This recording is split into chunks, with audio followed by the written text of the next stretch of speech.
Queridos oyentes, ¿qué tal? ¿Cómo estáis?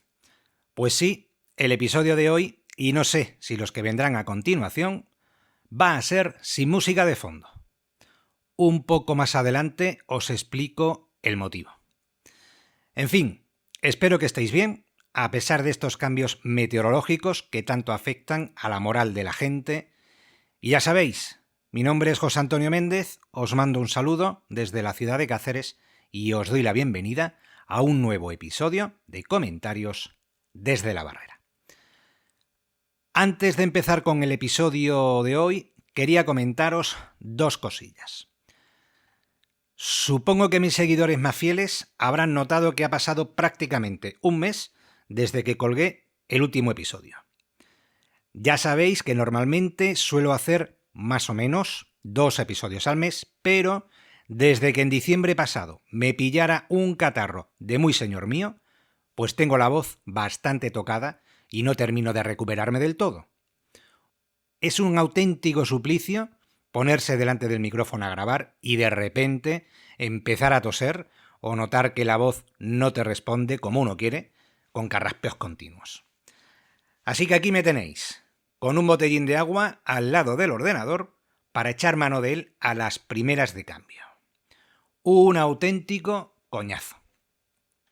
Y por otro lado, el otro motivo por el que he tardado casi un mes en subir contenido nuevo es porque los guiones de este podcast los escribo yo y no la inteligencia artificial. Es decir, que todo lo que escucháis sale de mi puño y letra, lo cual significa que tengo que documentarme, faltaría más, sobre los temas de los que os hablo para que el resultado final sea más o menos aparente y de vuestro agrado. Y el episodio de hoy me ha ocupado bastante tiempo buceando en la hemeroteca. Eso por un lado. Pero hay otra cosa que quería contaros antes de meterme en faena. Y ya os lo adelantaba al principio. Resulta que la semana pasada nuestros queridos amigos de Spotify, que es la plataforma donde tengo alojado el podcast, me mandaron un correo electrónico en el que me notificaron que 2 de los episodios del podcast que grabé hace ya 3 años resulta que tienen algunos fragmentos de audio protegidos por derechos de autor. Que o bien retiraba esos episodios o bien los subía sin el trozo de las pistas de audio protegidos. Parece ser que en 3 años los de Spotify no se habían dado cuenta de este pequeño detalle. Y claro, aquí tengo un problema porque cuando edito en Audacity, que es el software que utilizo para grabar el podcast, pues utilizo 2 pistas de audio. Una pista con mi voz y otra para la música de fondo. Y una vez que el episodio está terminado, el resultado final lo uno en una sola pista de MP3 y al cabo de un par de meses elimino el proyecto sobre el que estaba trabajando, más que nada, para que no me ocupe tanto espacio en el ordenador. Es decir, que si me hubieran avisado antes, lo podría haber solucionado a tiempo. Con lo cual, y en conclusión, muy a mi pesar, he tenido que retirar esos 2 episodios para que no me cerraran el canal.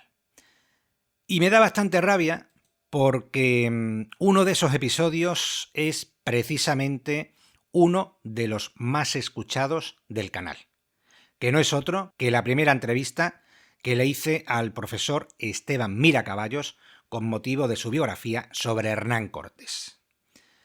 Lo único que podría hacer para recuperar el episodio en cuestión es borrar la parte afectada por los derechos de autor, que aunque no sea mucha, yo creo que si hiciera eso, entonces la entrevista quedaría mutilada y la verdad, pues no me apetece dejarla así. El otro episodio que también se ha visto afectado por todo esto es uno que grabé sobre el presidente Kennedy. A ver, yo sé evidentemente que no puedo utilizar canciones protegidas por derechos de autor porque para hacer eso hay que pagar una licencia. Lo que me extraña más en todo esto es que yo siempre utilizo bancos de canciones y de efectos de sonido con licencia libre. Pero claro, hay que tener cuidado con estos bancos porque, por lo visto, y ahora me estoy dando cuenta, no todas las canciones y no todos los efectos de sonido de su catálogo son realmente de uso libre. Así que, a partir de ahora, tendré que asegurarme de que las pistas de música son realmente de licencia libre. Por lo tanto, y en conclusión, si vais a buscar esos 2 episodios en concreto, para volver a escucharlos, que sepáis que ya no están disponibles. Y ese es el motivo por el que ya os comento que a partir de ahora los episodios y hasta nuevo aviso serán sin música de fondo. Dicho lo cual, y ahora sí, vamos ya con el episodio de hoy. Y empiezo con lo siguiente. Yo, que me tengo por un tipo de baloncesto, que me apasiona el deporte de la canasta, desde que en los años 80 me aficioné a la NBA y a la Liga ACB, yo, que me he pasado horas enteras delante del televisor viendo todos los partidos habidos y por haber, con Ramón Trecet, Esteban Gómez, Nacho Calvo o Pedro Barte narrando las proezas de los jugadores que me alucinaban, yo, como digo, que soy un hombre de baloncesto, hoy vengo a hablaros de fútbol. Y vengo a hablaros de fútbol no desde una perspectiva estrictamente deportiva, que también, sino sobre todo, desde un punto de vista histórico que los que me conocéis ya sabéis que es lo que a mí más me gusta. Eso sí, para lo que no estoy aquí, y podéis quedaros tranquilos en ese sentido, es para daros la tabarra con el Real Madrid, ni con el Barça, ni con la Champions League, la Europa League, la Conference, etcétera, etcétera, etcétera.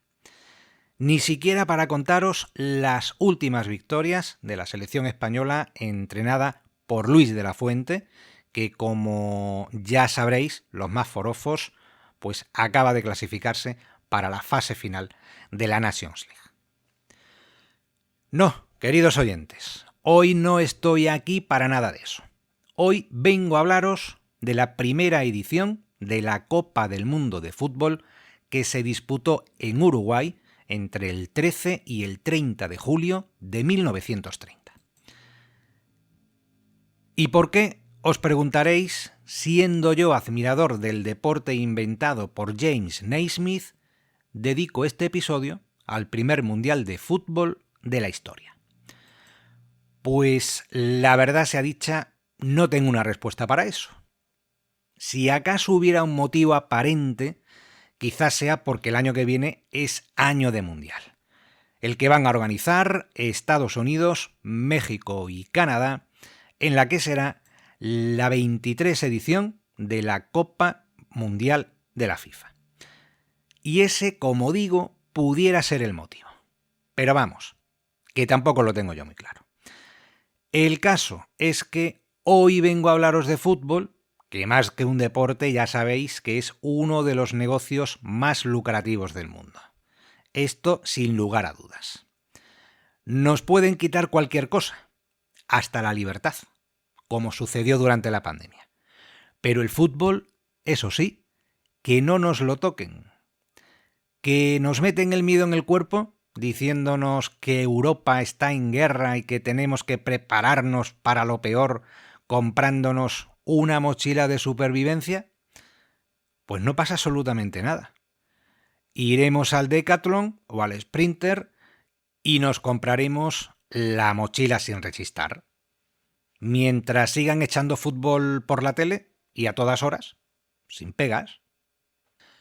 Pero en fin, vamos a lo nuestro, que no quiero distraerme con otros asuntos que no vienen al caso. Y he pensado que antes de meternos de lleno en el Mundial de Uruguay, creo que sería bastante ilustrativo hacer una referencia a los orígenes del fútbol moderno.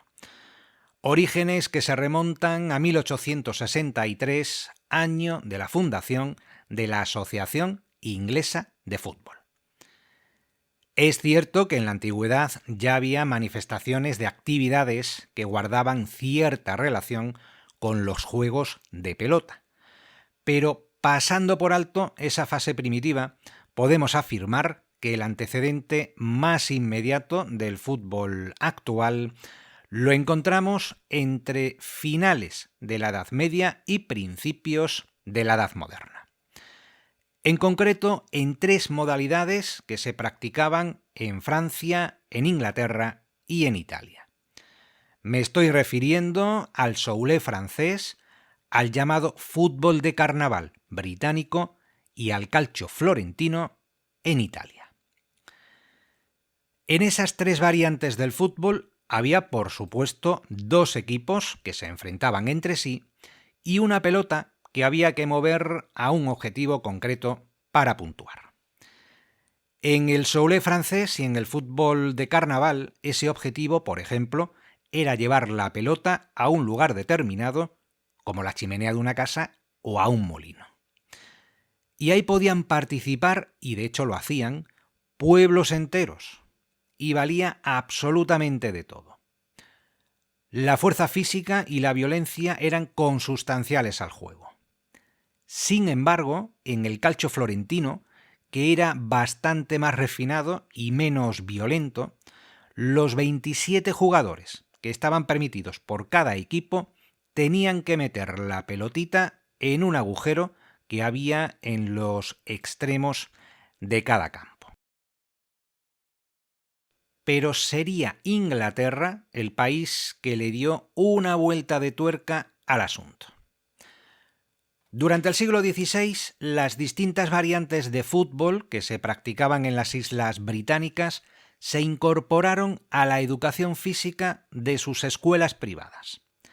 De tal manera que en los 2 siglos posteriores irían surgiendo diferentes códigos en colegios como Rugby, Westminster, Shrewsbury, Winchester, Eton y Harrow.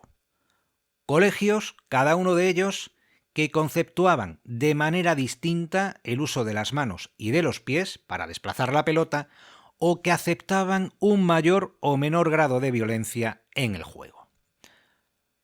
Pues bien, queridos oyentes, esto era así hasta que en 1848 representantes de todos esos colegios se reunieron en la Universidad de Cambridge.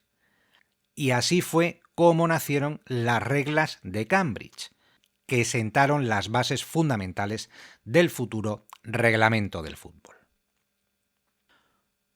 Uno de los principales hitos en toda esta evolución que estamos viendo tuvo lugar el 26 de octubre de 1863, fecha de la fundación en Londres de la Asociación Inglesa de Fútbol. Los miembros de esa nueva asociación se pusieron de inmediato manos a la obra. Y no es que quedaran en un despacho para lanzar tormentas de ideas en sesiones interminables. Nada de eso. Siendo británicos, ya se sabe que para esta gente no hay nada más sagrado que una taberna. Y eso fue precisamente lo que hicieron. Plantarse en la taberna Freemasons para, supongo, que entre tragos de cerveza Guinness y caladas a cigarrillos Smith & Sons, alumbrar las 13 reglas originales del fútbol, en tan solo 6 reuniones. Reglas que se basaban en el Código de Cambridge, pero con el añadido de prohibir el juego brusco y el uso de las manos. El primer partido oficial en el que se aplicaron las nuevas reglas se jugó en Londres el 19 de diciembre de 1863 entre el Barnes Football Club y el Richmond Football Club. El resultado, cosa rara, fue de empate a 0. Y en cuanto a selecciones, el primer partido oficial se celebró casi 10 años después, el 30 de noviembre de 1872. Entre Escocia e Inglaterra. También terminaron empate a 0, con lo cual, emoción, lo que se dice emoción, en esos primeros albores del fútbol, pues más bien poca o ninguna. Estando así las cosas, aunque con la polémica de si en las competiciones tenían que participar jugadores profesionales o amateurs, el fútbol empezó a expandirse fuera del Reino Unido con la fuerza que le otorgaba el todopoderoso Imperio Británico de Su Majestad. Serían principalmente soldados, funcionarios de las colonias, comerciantes e ingenieros los que llevaron el nuevo deporte por todas partes. Los marineros británicos, de hecho, lo implantaron en la zona del Río de la Plata. Así que Argentina tuvo el privilegio de crear la primera liga americana en 1891, tan solo 3 años después de que se fundara la Football League en Inglaterra. Y para que os hagáis una idea, por lo que respecta a España, tuvimos que esperar hasta 1929 para que se disputara el primer campeonato nacional de liga de primera división. Por cierto, que ese primer campeonato lo ganó el Fútbol Club Barcelona. Se supone que en buena lid y sin las ayudas arbitrales a las que están tan acostumbrados. Pero bueno, que no es el momento para meterme en ningún charco, así que pasemos página. Pasemos página porque si no, sé de algunos que se van a molestar conmigo, y es que en mi trabajo, por ejemplo, estoy rodeado de culés, como mi querida compañera Ana Reguero, que aunque ella no sea del Barça, sí lo es su hijo pequeño. El muchacho siente esos colores como el que más, y cuando pierde su equipo, por lo visto, se coge unos berrinches de mucho cuidado. Quédense con ese apellido, Reguero, porque el crío parece ser que también promete como tenista. Pero lo dicho, pasemos página. Ante la creciente popularidad del fútbol y ante la necesidad de crear un organismo rector, el 21 de mayo de 1904, representantes de Bélgica, Dinamarca, Suecia, España, Francia, Países Bajos, Suiza y Alemania fundaron en París la Federación Internacional de Fútbol Asociación, es decir, la FIFA. Su primer presidente sería el periodista francés Robert Guérin. Y si habéis estado atentos a la relación de los países fundadores, entre ellos no aparece Inglaterra, que terminaría afiliándose al año siguiente. Los ingleses, como siempre, dando la nota, como con lo del Brexit. Otro charco, por cierto, en el que tampoco me apetece chapotear. Para poder participar en competiciones internacionales, en un primer momento la FIFA acudió al Comité Olímpico Internacional, al COI, que aceptó la inclusión del fútbol entre sus eventos deportivos, pero únicamente como deporte de exhibición. Con ese carácter lo haría en las Olimpiadas de París de 1900, en las de San Luis de 1904 y en los llamados Juegos Intercalados de Atenas de 1906. Juegos Intercalados de Atenas. ¿Y esto qué es?, os preguntaréis. Pues como me parece una historia bastante interesante, os lo voy a contar rápidamente.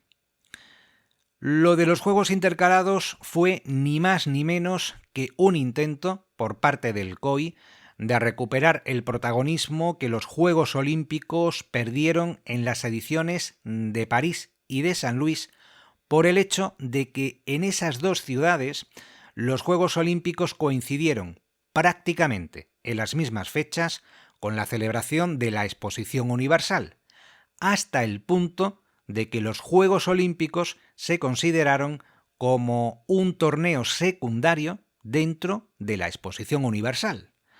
Algo a lo que el barón Pierre de Coubertin no estaba ni mucho menos dispuesto después de todo el esfuerzo y de todo el sacrificio que le había costado resucitar al movimiento olímpico. Y a alguien se le ocurrió la genial idea de que en cada ciclo olímpico de 4 años se organizaran unos Juegos intercalados entre Olimpiada y Olimpiada, a celebrar siempre en la ciudad de Atenas. Pero claro, aquello era absolutamente inviable, sobre todo a nivel económico. Así que los de 1906 fueron la primera y la última edición de esos juegos intercalados. Y a pesar de que el COI no los reconoce oficialmente, hay que decir que tuvieron bastante éxito, no solo a nivel deportivo y económico, sino sobre todo por una serie de innovaciones que perduran hasta la actualidad. Por ejemplo, en los Juegos Intercalados de Atenas de 1906 se introdujo por primera vez la ceremonia de apertura, con el desfile de las delegaciones nacionales detrás de sus respectivas banderas. Y también fue en aquellos Juegos donde por primera vez tuvo lugar la entrega de medallas en el podio, cosa que hasta entonces no se había hecho. Pero en fin, queridos oyentes, como todo esto daría para otro episodio, sigamos con los avatares de los primeros años del fútbol moderno hasta llegar al Mundial de 1930. En los Juegos Olímpicos de Londres de 1908, al fútbol por fin se le reconoció el estatus de deporte oficial, motivo por el cual esas Olimpiadas son consideradas como el primer torneo internacional de selecciones. En 1914, la FIFA acordó que al torneo que se disputaba durante las Olimpiadas sería considerado como el Campeonato Mundial de Fútbol para aficionados, asumiendo la responsabilidad de organizarlo durante las siguientes 3 citas olímpicas, es decir, Amberes 1920, París 1924 y Ámsterdam 1928. Y es precisamente en los Juegos Olímpicos de París de 1924 donde debutaría la selección de Uruguay, que consiguió la medalla de oro tras derrotar a Suiza por 3-0 en la final. El triunfo del combinado uruguayo volvería a repetirse en los siguientes Juegos Olímpicos, los de Ámsterdam de 1928, donde los charrúas se impusieron en la final a la debutante Argentina. Aquel partido entre uruguayos y argentinos tuvo lugar el 10 de junio de 1928, pero como terminó empate a 1 y como todavía no se habían inventado ni las prórrogas ni la tanda de penaltis, pues tuvo que jugarse un segundo encuentro de desempate 3 días después. Y ahí sí, Uruguay ganó por 2-1. Es decir, que la selección uruguaya de fútbol era la sensación de los años 20. Y de esa década data la enorme rivalidad que existe entre estas dos selecciones, la uruguaya y la argentina. El éxito del torneo olímpico impulsó a la FIFA a crear su propio campeonato, desligado de la tutela del COI. El paso definitivo se daría en 1928, durante las Olimpiadas de Ámsterdam, donde se acordó la celebración de una Copa Mundial cada 4 años y de manera independiente, insisto, a la participación del fútbol en los Juegos Olímpicos. Y una vez que se decidió que habría Mundial, tocaba elegir la sede. Para ello, además de Uruguay, también se postularon Italia, Hungría, Países Bajos, España y Suecia. Pero Jules Rimet, que era el presidente de la FIFA por entonces, tenía debilidad por la candidatura uruguaya. Y razones no le faltaban. En primer lugar, y ya lo estamos viendo, porque Uruguay era la selección más laureada del momento. Por otra parte, el país, Uruguay, estaba a punto de celebrar el centenario de la jura de su Constitución, que tendría lugar en julio de 1930, y qué mejor manera de festejarlo que con la concesión de la organización del Mundial. Pero lo que de verdad decantó que el primer Mundial de la historia se jugara en el país sudamericano fue que los anfitriones se ofrecieron a pagar los gastos del viaje y la estancia de los equipos participantes.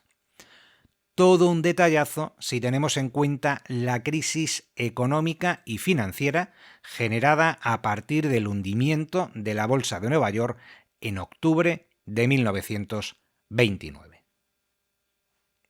Finalmente, en el congreso que la FIFA celebró en Barcelona en 1929, bajo la presidencia del rey Alfonso XIII, a nadie le sorprendió que Uruguay efectivamente fuera designada por unanimidad sede del Mundial. Y como no daba tiempo a organizar una ronda previa, la de 1930 ha sido la única Copa del Mundo sin fase clasificatoria. Las selecciones participantes lo harían a través de la correspondiente invitación cursada por la FIFA a sus 40 federaciones afiliadas. Los equipos americanos respondieron a la llamada con entusiasmo. Argentina, Brasil, Bolivia, Chile, Estados Unidos, México, Paraguay y Perú dijeron que sí, que se apuntaban al carro. Pero en Europa la cosa no pintaba nada bien. Los altos costes del viaje y la crisis económica hicieron bastante mella. Hasta tal punto que 2 meses antes de empezar el torneo, ningún equipo europeo había confirmado su asistencia, a pesar de que, como os he comentado antes, el país anfitrión se ofreció a cubrir todos los gastos, incluyendo compensar a los clubes de procedencia por la ausencia de sus jugadores durante el torneo. Pero, aún así, a pesar de todas estas facilidades, la mayoría de países del viejo continente declinaron su participación. Gracias a la insistencia de Jules Rimet y de otros directivos de la FIFA, al final 4 selecciones europeas se animaron a cruzar el charco: Francia, Bélgica, Yugoslavia y Rumanía. El combinado francés lo haría, eso sí, sin su seleccionador y sin una de sus estrellas, el defensa central Manuel Anatol, que aunque había nacido en Irún, tenía doble nacionalidad. Y en cuanto a Rumanía, pues contaros la anécdota de que tuvo que ser el mismísimo monarca, Carlos II, quien obligara a los jugadores a enrolarse en aquella aventura. Es más, fue el propio rey quien eligió al azar a los futbolistas entre los trabajadores de una empresa petrolera. Y es que, como veis, no había mucho entusiasmo por parte de los europeos en participar en aquella primera edición mundialista. El sorteo de los grupos no se hizo hasta que todas las selecciones participantes desembarcaron en Uruguay. ¿Por qué? Pues simplemente para evitar que alguna se arrepintiera a última hora en el supuesto de que el sorteo no les fuera favorable. Ese sorteo depararía la formación de los siguientes grupos. Grupo 1, Argentina, Chile, Francia y México. Grupo 2, Bolivia, Brasil y Yugoslavia. Grupo 3, Perú, Rumanía y Uruguay. Y Grupo 4, Bélgica, Estados Unidos y Paraguay. En un primer momento estaba previsto que todos los partidos se jugaran en el Estadio Centenario, pero las fuertes lluvias caídas en Montevideo antes de la inauguración del Mundial impidieron que la construcción del estadio estuviera terminada a tiempo. Así que los organizadores se vieron en la necesidad de buscar otras alternativas para poder jugar los primeros encuentros.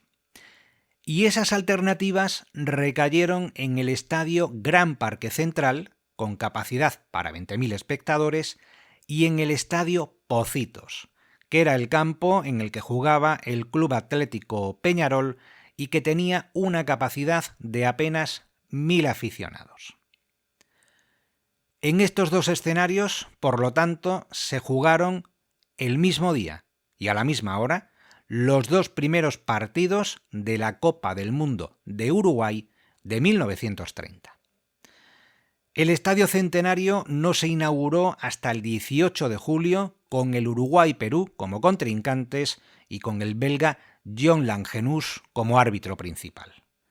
Langenus, por cierto, también dirigiría el partido de la final, pero queridos oyentes, todo a su debido tiempo. El día en que el Centenario se vestía de largo, las entradas costaban 50 céntimos. A algunos aquello les pareció que eran precios de ópera, pero aún así el lleno fue absoluto. Venció Uruguay por 1-0 en un partido muy reñido que se resolvió con un gol de Héctor el Manco Castro en el minuto 60. No dejó la celeste muy buena impresión en su debut. Y por cierto, lo de Manco no era un eufemismo. Le pusieron ese apodo porque a los 13 años Héctor Castro se cortó accidentalmente el antebrazo derecho con una sierra eléctrica. A partir del 18 de julio, por lo tanto, todos los partidos se jugarían en el Centenario, una obra magna diseñada por el arquitecto Juan Antonio Escaso, en la que se invirtió $1 millón y que fue construido en un tiempo récord de 9 meses. Por cierto, que el día del partido inaugural había un español sentado en el banquillo, y es que el seleccionador de Perú era el español Paco Bru, que tuvo una vida bastante rocambolesca y que, con vuestro permiso, no me resisto a contaros. Así que abro un pequeño paréntesis. En su vida, Paco Bru fue, entre otras muchas cosas, jugador de fútbol, árbitro y entrenador. Como jugador vestiría las camisetas del Fútbol Club Barcelona y del Español. Como entrenador dirigió, entre otros, al Real Madrid, y le cabe el mérito de haber sido el primer seleccionador de España, debutando con medalla de plata en los Juegos Olímpicos de Amberes de 1920. En ese torneo, en el partido en el que España debutaba contra Dinamarca, Bru ejerció también de linier, algo que ya iremos viendo que era bastante habitual en la época. Pero fue durante su etapa como árbitro donde se cuentan las anécdotas más jugosas de Paco Bru, entre ellas la de su primer partido como colegiado. Y como hay tanta leyenda al respecto, os cuento lo que él mismo le dijo a Ramón Melcón en una entrevista para el Alcázar. Decía Paco Bru que aquel día se vistió junto a los jugadores en los vestuarios y lo primero que hizo fue sacar el pistolón que llevaba en el bolsillo y dejarlo sobre el banco de la caseta. Se vistió, cogió la pistola y el silbato y salió al campo. Al minuto de juego todo el mundo ya sabía lo que Bru llevaba en el bolsillo de la chaquetilla. Apenas comenzó a formarse el primer conato de bronca, parece ser que Paco Bru detuvo el juego, se dirigió al grupo que llevaba la voz cantante y les dijo que o se callaban o que salían por lo alto de la tapia. Por lo visto, la advertencia dio resultado, puesto que desde ese momento todo fue sobre ruedas. Dice Paco Bru que no llegó a enterarse de si el arma funcionaba o no, pero que desde aquel día llevó la pistola a todos los partidos en los que arbitraba. Hay quien dice también que la pistola en concreto era de juguete. Lo dicho, todo un personaje este Paco Bru. Cierro paréntesis y continuamos con nuestro Mundial. El domingo 13 de julio de 1930 está grabado en los anales de la historia del fútbol.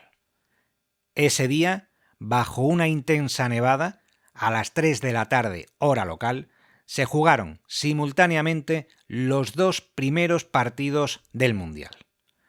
En el Gran Parque Central, con arbitraje del argentino Macías, Estados Unidos venció a Bélgica por 3-0.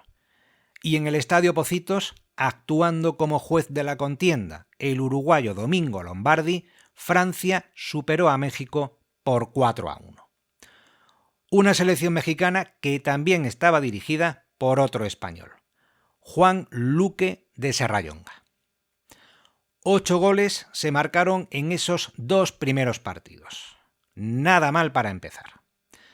El francés Lucien Laurent marcó el primer gol de la historia de los mundiales, batiendo al portero mexicano Óscar Bonfiglio a los 19 minutos de juego. En ese mismo encuentro, su compañero Masquinot hizo también el primer doblete de la historia. Bonfiglio, por cierto, llegaría a general de división del ejército mexicano. Ahí es nada. En el Chile-México disputado el 16 de julio, el defensa mexicano Manuel Rosas se convirtió, muy a su pesar, en el primer jugador en meterse un gol en propia meta. 3 días después, el 19 de julio, el propio Manuel Rosas se desquitó contra Argentina, marcando el primer gol de penalti. Ese Argentina-México dio bastante de qué hablar. El árbitro boliviano Ulises Saucedo parece ser que no estuvo muy acertado y terminó señalando hasta 5 penas máximas, la mayoría, según cuentan las crónicas, bastante dudosas. Y tengo que deciros que llegados a este punto me he encontrado con un dato de lo más curioso. Saucedo, además de árbitro, era también el entrenador de la selección boliviana. Como entrenador se enfrentó dentro del grupo 2 a Yugoslavia y a Brasil, perdiendo ambos encuentros por 4-0. Y en cuanto a su faceta como colegiado, aquel Argentina-México del 19 de julio, en el Estadio Pocitos, fue el único partido que pitó como árbitro principal, aunque intervino como juez de línea en otros 5 encuentros, incluyendo el de la final entre Uruguay y Argentina. No me digáis que la historia de este Ulises Saucedo no es apasionante. Supongo que Saucedo será todo un héroe en Bolivia. Y siguiendo con ese Argentina-México, que como estáis viendo tiene bastante historia, el partido terminó con 6-3 a favor del albiceleste, con 3 dianas de Guillermo Stabile, que a la postre sería el máximo goleador del campeonato, con 8 goles en 5 partidos. Y fijaos qué casualidades tienen la vida y el deporte. Stabile no era el delantero titular de Argentina. De hecho, ni siquiera llegó a jugar el primer partido contra Francia. A su seleccionador no le quedó más remedio que ponerlo contra México porque su delantero titular, el capitán Manuel Ferreira, pidió permiso para viajar a Argentina y presentarse a un examen de Derecho en la Universidad de Buenos Aires. Stabile no desaprovechó la oportunidad y a partir de ahí no se bajaría del equipo titular. Hasta el 2006, la FIFA lo reconoció oficialmente como el primer jugador en marcar un hat-trick en un partido de un mundial. Pero en ese año, en el 2006, el organismo internacional rectificó y concedió ese honor al norteamericano Bert Patanot, que marcó los 3 goles en el partido que enfrentó a su selección contra Paraguay el 17 de julio. Al César lo que es del César, aunque sea con 76 años de retraso. Más curiosidades de este primer mundial de la historia. En el partido del Grupo 1 entre Francia y Argentina, el árbitro brasileño Almeida Rego decretó el final del encuentro 6 minutos antes del tiempo reglamentario. Cuando se dio cuenta y quiso rectificar su error, entró a los vestuarios de los jugadores para pedirles que volvieran al terreno de juego. Pero había un pequeño contratiempo, y es que los jugadores ya se estaban duchando. Por lo visto, al final tuvieron que saltar al césped y terminar de jugar los minutos que faltaban. En el grupo 3, durante el Rumanía-Perú, el peruano Plácido Galindo fue el primer y único jugador expulsado durante esa cita mundialista. Como entonces no había tarjetas, se supone que el árbitro le mostraría el camino al túnel de vestuarios. Sin más. Y Andrés Masali, portero titular de Uruguay, sería expulsado de la concentración unos días antes de empezar el Mundial. ¿Qué hizo Masali para ser castigado tan duramente, teniendo en cuenta que era uno de los jugadores más importantes de la celeste, bicampeón olímpico y 3 veces ganador de la Copa América? Pues ni más ni menos que saltarse el estricto régimen disciplinario que había impuesto el técnico Alberto Supicci para escaparse de la habitación e ir a ver a su mujer. Aunque otras voces señalan que a quien fue a ver no fue a su mujer, sino a su querida. Pero en fin, más allá de las curiosidades de este mundial, vayamos ya con la gran final que enfrentaría a uruguayos contra argentinos. Ambas selecciones se deshicieron en semifinales respectivamente de Yugoslavia y de Estados Unidos, y además lo hicieron por idéntico resultado, 6-1 en ambos partidos. Con ello se reeditaba la final de los Juegos Olímpicos de 1928 y, como diría el escritor argentino Juan Sasturain, aquel fue el clásico de barrio más grande de la historia. Todo estaba preparado en el Estadio Centenario para que aquel miércoles 30 de julio de 1930 se viviera una jornada inolvidable. Las puertas del estadio se abrieron a las 8 de la mañana. Según la organización, 93.000 almas esperaban ansiosas el pitido inicial, aunque la FIFA rebajó esa cifra hasta los 68.346 aficionados. De ellos, entre 10.000 y 15.000 eran argentinos. Las horas previas al encuentro fueron bastante tensas. El colegiado belga Jean Langenus aceptó la designación para arbitrar solamente 2 horas antes del partido, después de haber recibido las garantías por él exigidas, que eran un seguro de vida y la posibilidad de navegar en barco hasta Europa al término del encuentro por si las cosas se ponían feas. Además de eso, la estrella argentina Luis Monti encontró en la habitación de su hotel amenazas de muerte contra él y contra su madre. Monti, que solía destacar en el campo por su fortaleza física, apenas si se movió durante la final. Después del torneo se pusieron en contacto con él varios enviados del dictador Benito Mussolini para convencerlo de que jugara en la Liga Italiana. Incluso se ha sugerido que las amenazas de muerte que recibió fueron orquestadas precisamente por los propios italianos para forzarlo a rendir mal y facilitar así su salida de Argentina. Algo de cierto debe de haber en toda esta historia cuando, en 1931, Monti firmó por la Juventus y pasó a engrosar las filas de la selección azzurra, defendiendo sus colores en el siguiente Mundial, el de Roma de 1934.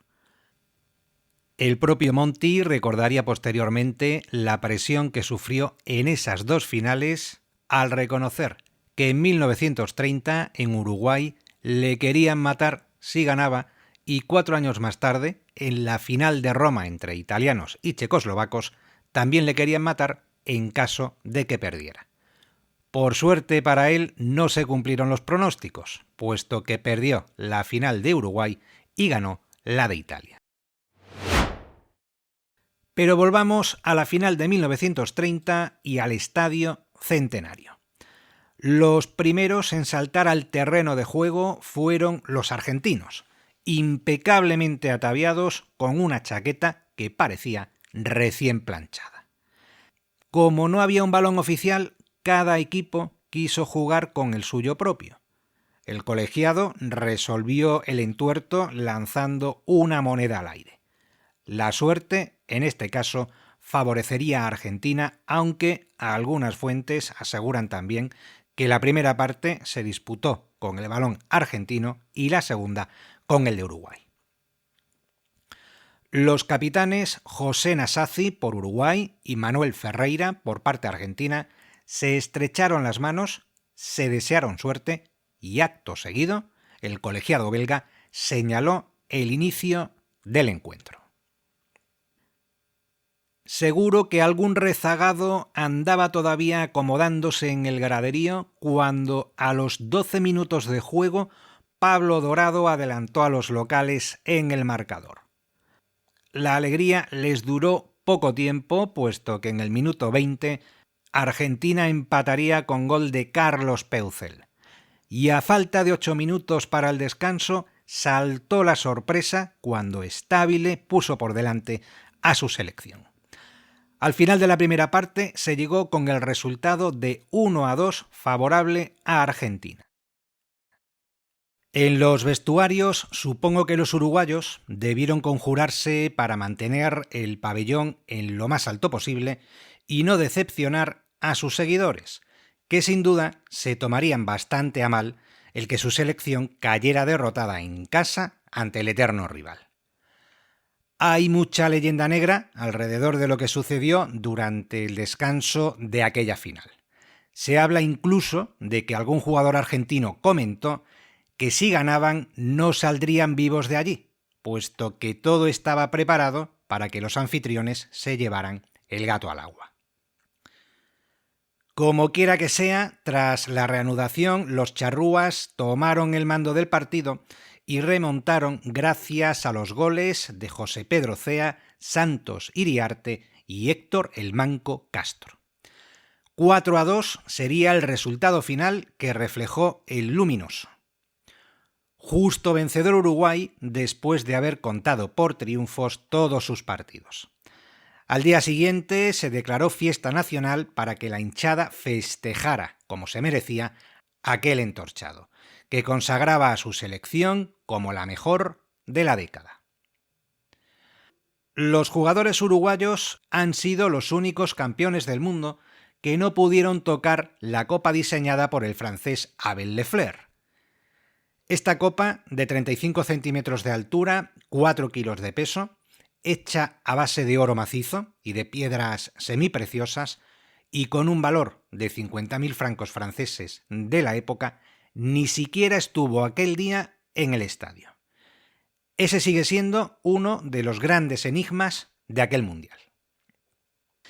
Y en cuanto a las medallas, decir que el combinado uruguayo tuvo que esperar hasta 3 meses y medio para poder recibirlas. Pero solo hubo medallas para los 11 titulares que jugaron la final. El resto del plantel se quedó a 2 velas. En fin, queridos oyentes, hasta aquí el episodio de hoy. El de un mundial histórico en el que participaron tan solo 13 selecciones y en el que no hubo partido por el tercer y cuarto puesto. En la tabla clasificatoria, Estados Unidos ocupó el tercer lugar por mejor diferencia de goles con Yugoslavia, que quedó cuarta. México cerraría el cuadro, puesto que no ganó ningún partido de los 3 que jugó. También se fueron de vacío Perú, Bélgica y Bolivia. Por lo tanto, queridos oyentes, pues eso, espero que os haya gustado el episodio, aunque haya sido sin música de fondo por los motivos que ya sabéis. Y por mi parte, pues nada más. A la espera de la nueva ocurrencia de Donald Trump con esto de los aranceles, me despido de todos vosotros hasta el próximo episodio. Espero que paséis una buena Semana Santa y puestos a pedir, pues nada, que el Real Madrid remonte la semana que viene la eliminatoria frente al Arsenal después del partido tan patético que jugamos el otro día. Un saludo y hasta la próxima.